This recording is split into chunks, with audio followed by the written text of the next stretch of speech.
परम पूज्य गुरुदेव, विश्व के सर्वप्रिय और संपूर्ण भारत के आदरणीय माननीय प्रधानमंत्री जी श्री नरेंद्र मोदी जी और सभा में उपस्थित सभी व्यक्तिगण तथा विश्व भर से डिजिटल माध्यम से जुड़े सभी परिजन, आप सभी का इस समारोह में हार्दिक स्वागत है। आज हम एक विशेष अवसर के उपलक्ष्य में एकत्रित हुए हैं। आर्ट ऑफ लिविंग की 45वीं वर्षगांठ है। यह उस यात्रा का प्रारंभ है जो एक संकल्प से प्रारंभ हुई और आज करोड़ों जीवनों तक पहुंच चुकी है। जय गुरुदेव। परम पूज्य गुरुदेव ने दूसरी स्तर पर ले गए।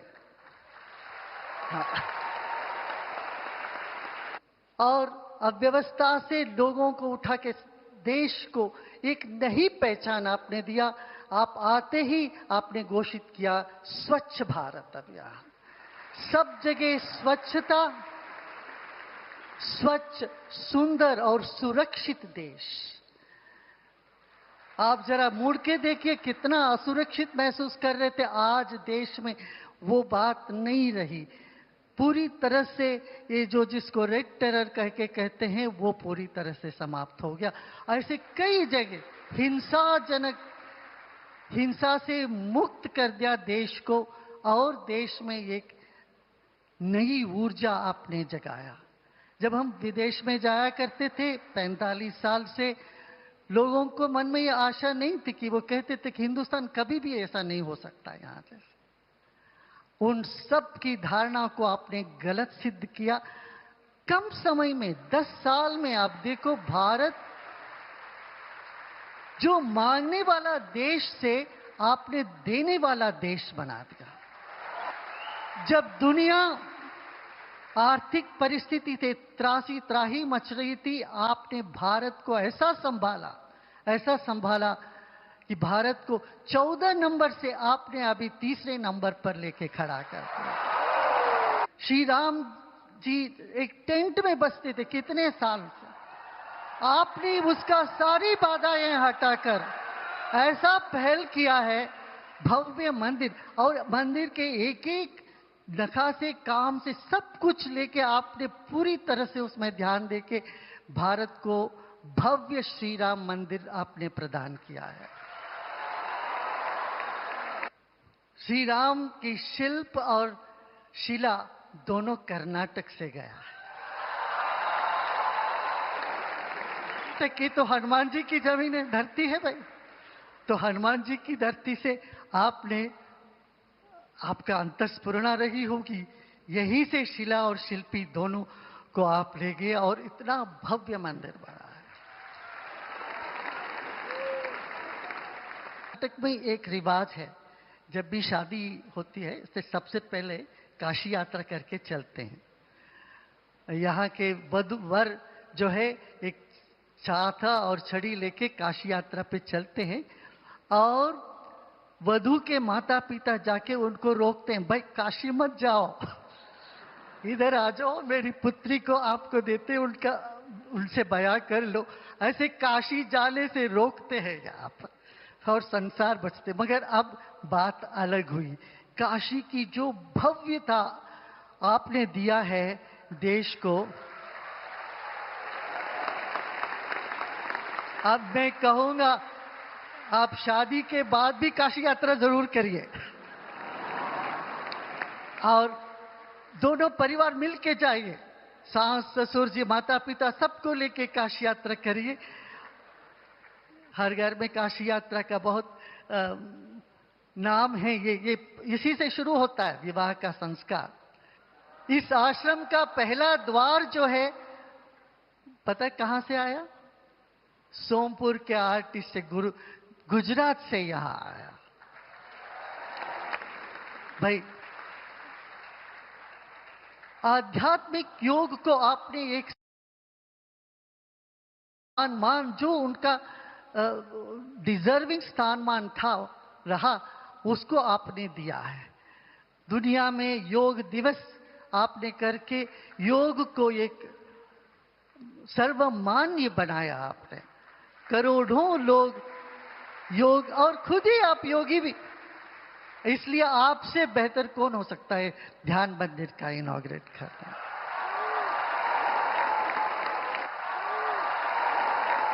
इसको कम उपलक्ष्य किया गया था।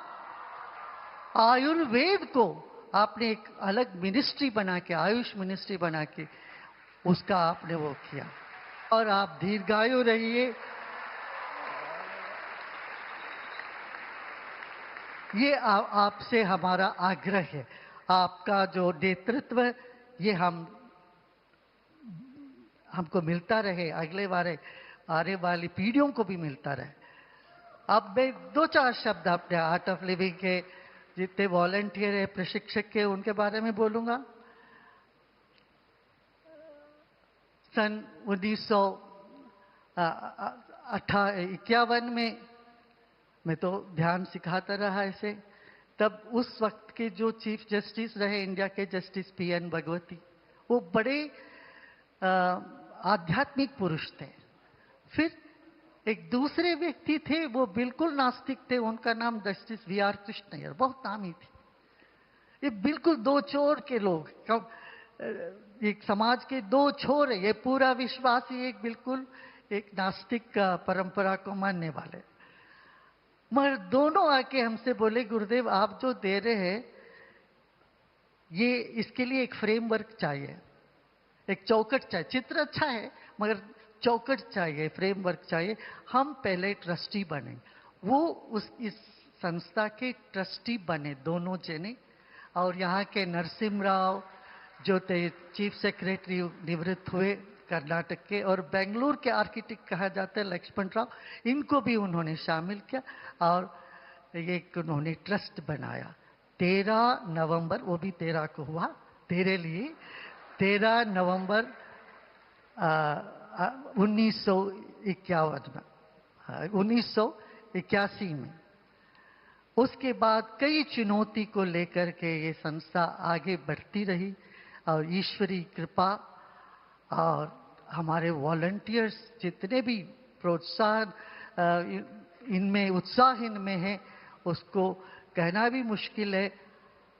38,000 प्रशिक्षक और उनके हजारों करोड़ों उनके लोग और वॉलंटियर्स, इस सबका एक ही लक्ष्य था, एक हिंसा मुक्त जीवन, तनाव मुक्त जीवन, और भारत के ज्ञान, आध्यात्मिक ज्ञान को जीवन में उतारे। अपना पुरातन और नूतन का समावेश है, यही सनातन है। बहुत कुछ बताया। आपको लगता होगा कि वो मेरी तारीफ कर रहे थे, लेकिन मुझे लग रहा था कि वो मुझे काम बता रहे थे।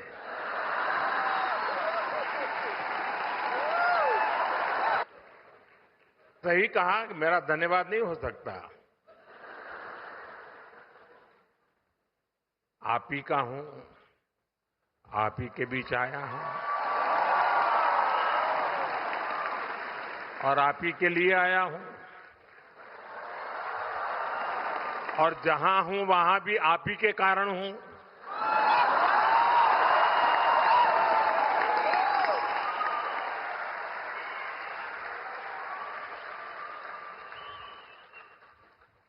आज गुरुदेव के 70 साल का एक कार्यक्रम है,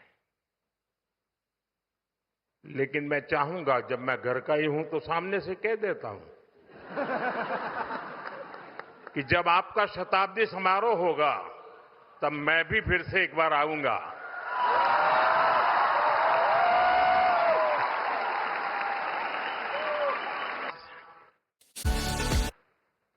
दिव्य और भव्य ध्यान मंदिर का लोकार्पण हुआ है।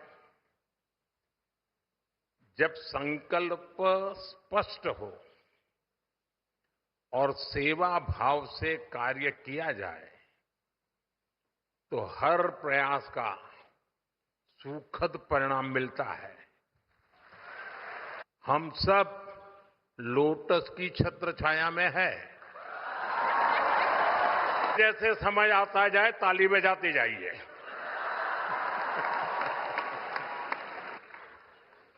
देव के आशीर्वाद है तो फिर लोटस की छत्र छाया ही देश को नई ऊंचाइयों पर ले जाएगी।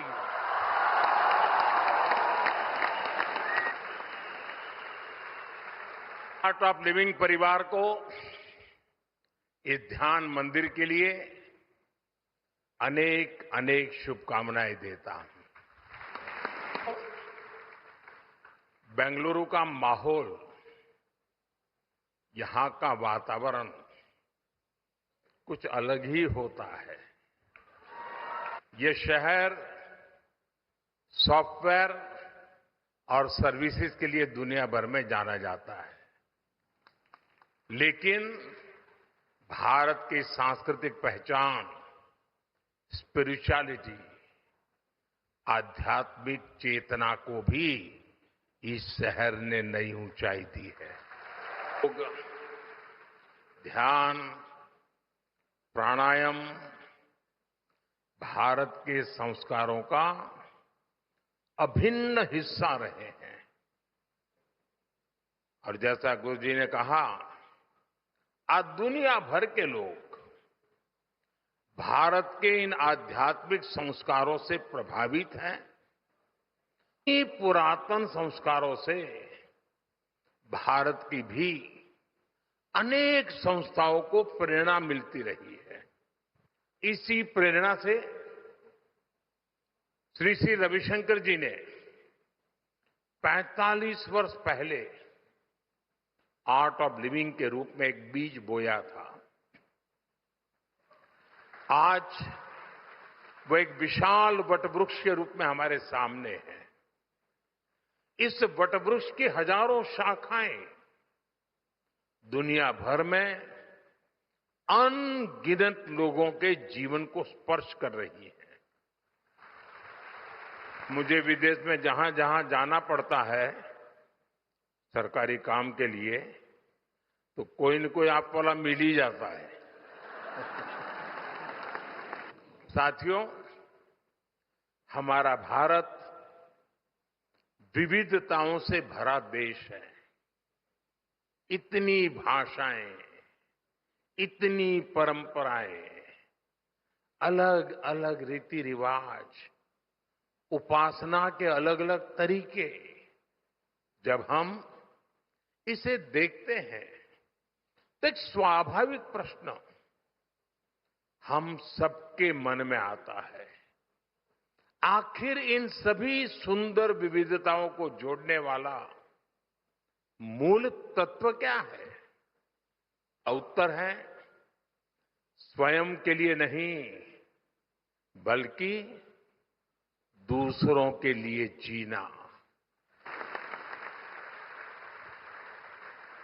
हमारे यहां कहा गया है, अष्टादश पुराणेषु व्यासस्य वचनम द्वयम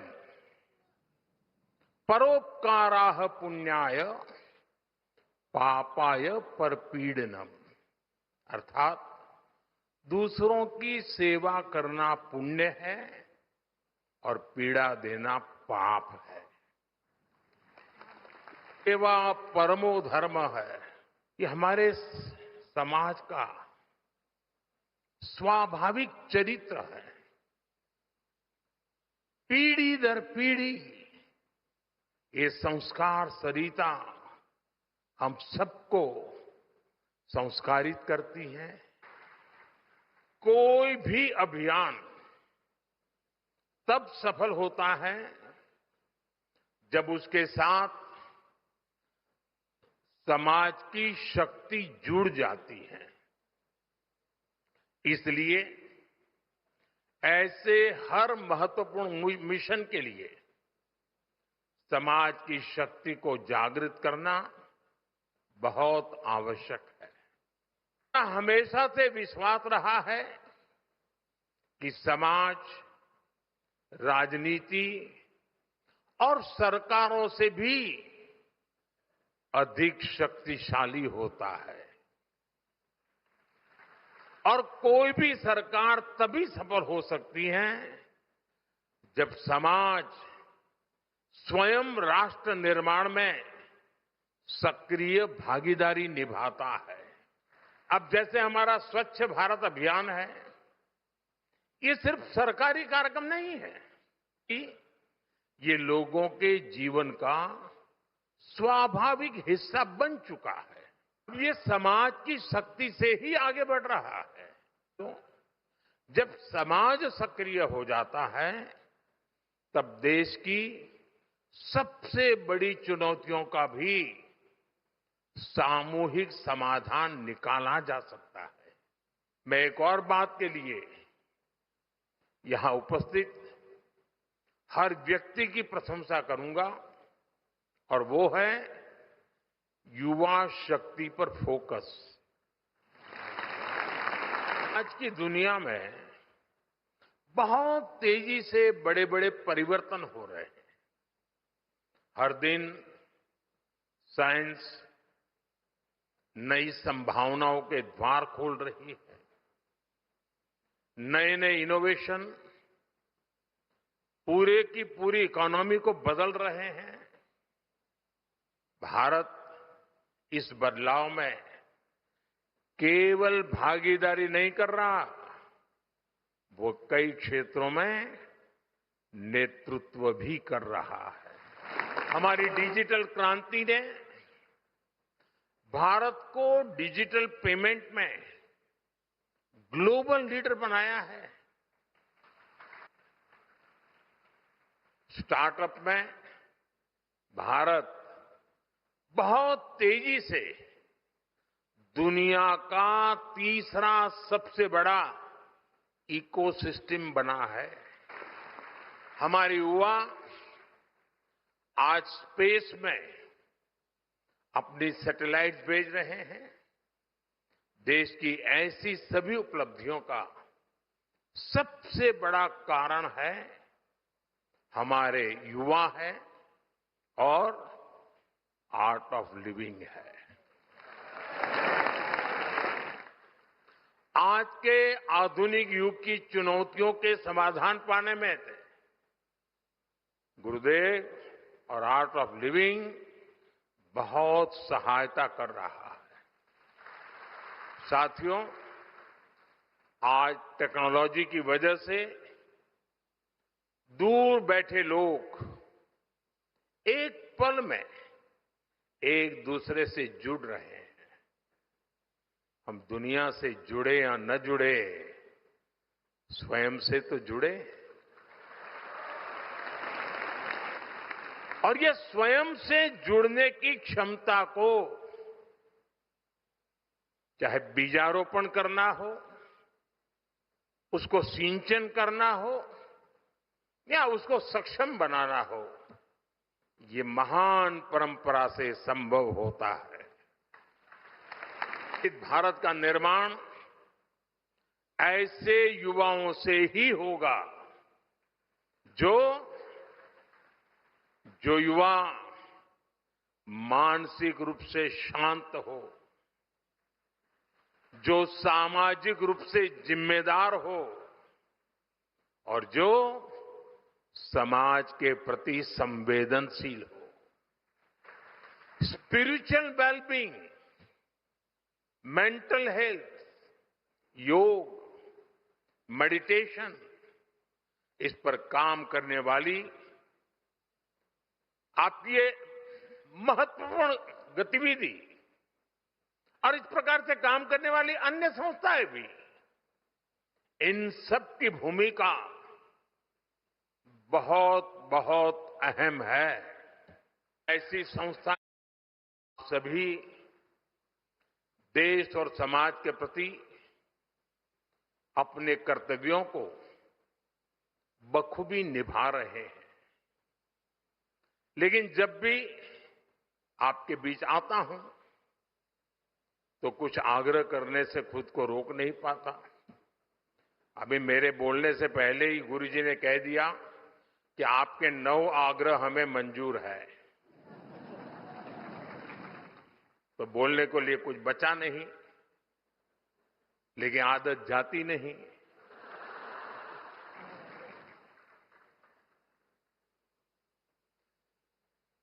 भारत के होलिस्टिक डेवलपमेंट के लिए कई स्तरों पर सामूहिक प्रयास की आवश्यकता है।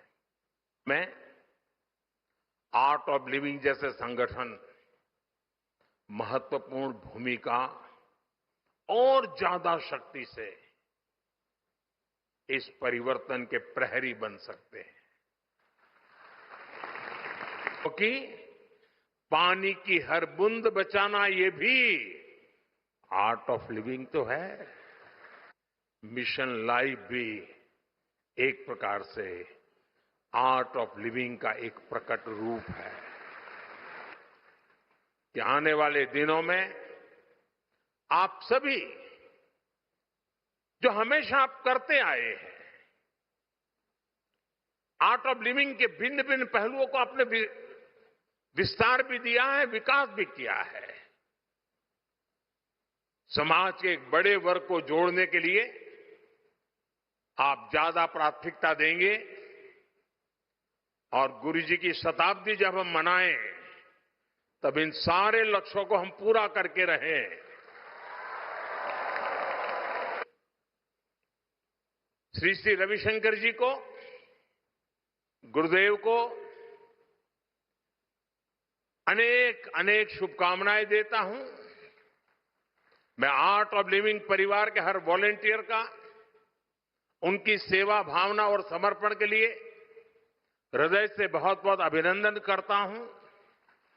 फिर एक बार आप सब ने मुझे आपके बीच आने का अवसर दिया, इस पवित्र वातावरण में कुछ पल बिताने का मौका दिया, लोटस की छत्र छाया में सोचने का मौका दिया। इसके लिए मैं फिर से आप सबका हृदय से बहुत बहुत धन्यवाद करता हूं। जय गुरुदेव।